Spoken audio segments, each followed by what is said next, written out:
As you sit, alone and afraid, you sense an eternal power and look up into a pair of dark eyes that seem to pull you into a void. A skeletal hand reaches out, and though you try to stop yourself, you take the hand into yours. You have just met Azrael, the angel of death. And today on Scream to Screen, we're going to explore the stories of Azrael, angel of death. This powerful archangel is an important part of Jewish, Christian, and Islamic literature, and has found its way into our modern world through song, movies, and even Batman. Before we do that, make sure you subscribe to The Graveyard Shift, and let us know in the comments which true-life horror stories you'd like us to cover in the future.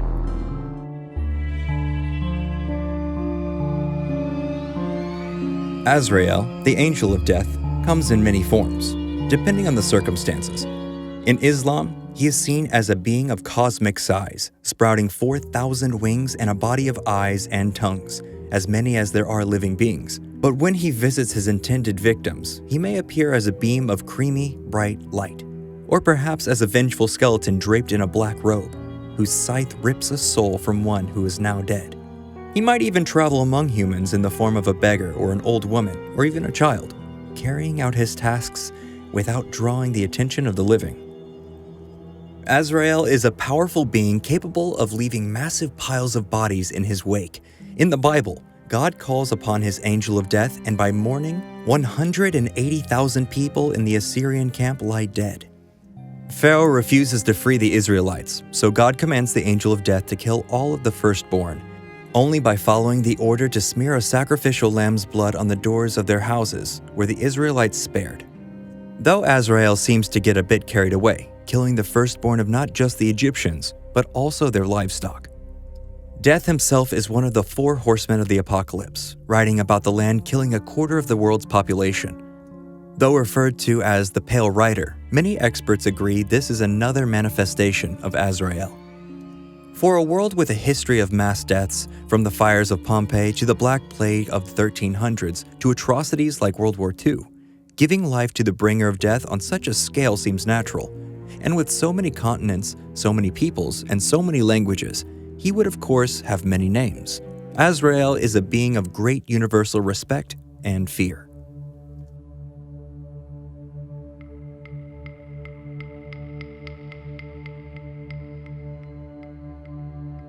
Despite having the power of life and death, Azrael must still obey the will of God. A tree growing behind the Almighty's throne drops a leaf with the name of a person written on it. The angel of death, or in some stories the angel of grief, has 40 days to separate the soul from their body. He then gently transports the soul to heaven, or if the person was wicked in life, hurls it down to the bowels of earth. As a soldier of God, he is depicted carrying a huge sword, often burning with the flame of some celestial power. An archangel like Azrael must always be ready to defend heaven, and the sword symbolizes his allegiance to God. Everyone dies, so everyone will find themselves face to face with Azrael, no matter what form he or she takes. The image of a skeleton draped in a dark robe has been around since the days of the Black Plague, a terrible time in our history when maybe a third of the entire population of Europe died. Death seemed to walk among the living without a care, and many imagined or perhaps saw the skeletal Grim Reaper, his hand gripping a large scythe, walking about as their loved ones died in a mass. Was this Azrael bold enough to show his true self with death so rampant? Did he take on the image terrified villagers saw of death, the skeletons of those surrounding them? The scythe he carried was used to harvest the souls in the same way farmers use scythes to harvest wheat.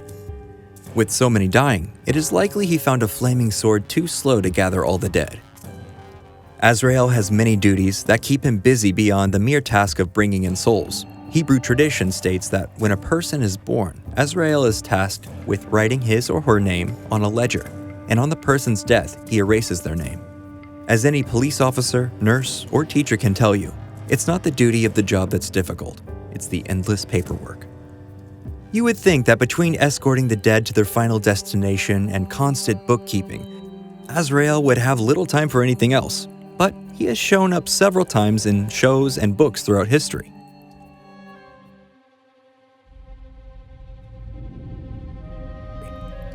Azrael is recorded in the texts of Judaism, Christianity, Islam, and Jainism, religions that are very concerned with death, but he has had frequent visits in more recent and secular literature. The American poet Henry Wadsworth Longfellow calls him a white figure in the twilight air, while British poet Edwin Arnold has a visit from Azrael who wears shadowy plumes and gazes about with searching eyes. Azrael as Death, in a more literal form, has a role on the TV series Lucifer, appearing as Lucifer's sister. Saddened by her brother's departure, when Lucifer was literally cast out of heaven by God, she wanted to stay in touch, but with all the death she has to attend to, she couldn't find the time. Family is very important and complicated to angels in this show. The show offers its own take on the emotional well-being of the angels of death, showing her as depressed and feeling morose since all she has to talk to are the dead. Could this be how the Azrael of the biblical realm might actually feel? The movie Dogma, with Ben Affleck and Matt Damon as rejected angels on a murderous rampage, shares the screen with Azrael. Here, he is seen as more of a manipulator, getting others to serve death while he sits back and enjoys the carnage. Instead of personally handling his task of bringing in souls to heaven or to hell, this version of the angel of death is content to subcontract his duties. Guillermo del Toro has created several surreal movies with frightening creatures from mythology, so it should be no surprise that Azrael shows up in one of his movies, Hellboy 2. A terrifying figure, Guillermo's Angel of Death has a dome covering his head with only a mouth exposed, while his black feathered wings sprout rows of eyes. This image of Azrael was inspired by a church painting, so perhaps it's another version of the Archangel, closer to reality than we might feel comfortable with. He saves Hellboy's life in the movie, a change from his normal role of ending life. Many became aware of Azrael through one of the most popular Batman series, Nightfall. For a year, comic fans watched as a new character named Azrael took over for Batman, whose back was broken by a super strong character named Bane. Though not an actual angel, nor the guide to death, this Azrael turns out to favor killing over justice, and goes so far as to carry a flaming sword like his namesake. Like some versions of the biblical Azrael, the bringer of death is also called an avenging angel, bringing death to those who deserve it. The name Azrael also shows up in a very unlikely place, the Belgian children's cartoon, The Smurfs. Even though it is a children's show with fun antics, there is a threat of death and murder swimming around each episode. The evil Gargamel spends his days plotting ways to find the hidden Smurf village, intending to kill them all. When Peyo Coliford created his characters, it was his friend Yvonne Delporte who suggested Azrael as the perfect name for the cat whose purpose was to be a killer of Smurfs. And so, the Angel of Death finds another form. Azrael as Death has been seen as a billion-eyed monster, a skeleton guide to the afterlife, a woman, a man, and even a cat.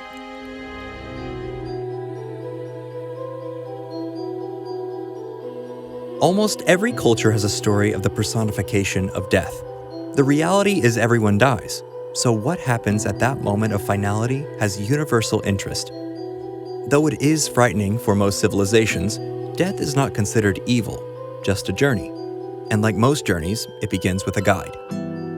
The idea of Azrael, an angel of death, or the Grim Reaper, is backed up with eyewitness accounts. One nurse reported seeing a tall figure in a monk's robe standing at the foot of a patient who later died. One 12-year-old girl saw a figure wearing a black cloak standing at the foot of her bed. It glided out of her room, and she followed it to her grandmother's room. Not long after this vision, her grandmother passed away from complications due to pneumonia. Reports from people who were technically dead but revived later on often include encounters with a spiritual being, perhaps an angel. These near-death experiences cause profound changes in those who have them. Did they meet Azrael himself? Did he offer them some sort of unearthly strength that they never had before? Or perhaps with modern medicine they slipped away from his grasp. In Venice rests a statue of a woman who was said to have seen an old lady. She instantly knew that this was death and dies on the spot. Did she see Azrael? Did Azrael take the form of someone she could trust to feel safe with? Since death is as old as humanity itself, it's no wonder that there are so many names for it and so many versions of who might come to escort us to the other side. Azrael is just one name, a name that has bled into our modern culture as a bringer of death. Perhaps he or she simply has a bad rap. a being whose lone goal is to add comfort to the frightening experience we all must go through. Perhaps Azrael is a form of vengeance for those who have done bad things while alive. Whatever may be true, no one escapes his clutches. Religion teaches us that there is life after death, and most religions speak of a character who escorts us to this new chapter of being. So, what do you think? Are visions of a skeletal figure dressed in black and wielding a scythe real, or are we simply building on fears from centuries past? Does an angel actually take on the form of whomever you most need to see as you cross over to the realm of the living or the realm of the dead? Even more personal, have you yourself ever seen some form of Azrael? Are you one of the many people who have experienced seeing some sort of being just before someone died? With so many skeptics in the world, it's easy to dismiss the idea of death as an actual being. But for everyone alive, with no exception, the question of existence and purpose of Azrael will be answered. What do you think happens when we breathe our last breath? Let us know in the comments below. Please be sure to like and subscribe to The Graveyard Shift, leave a comment if you're brave enough, and as always, check back next time to find out what else will make it from scream to screen.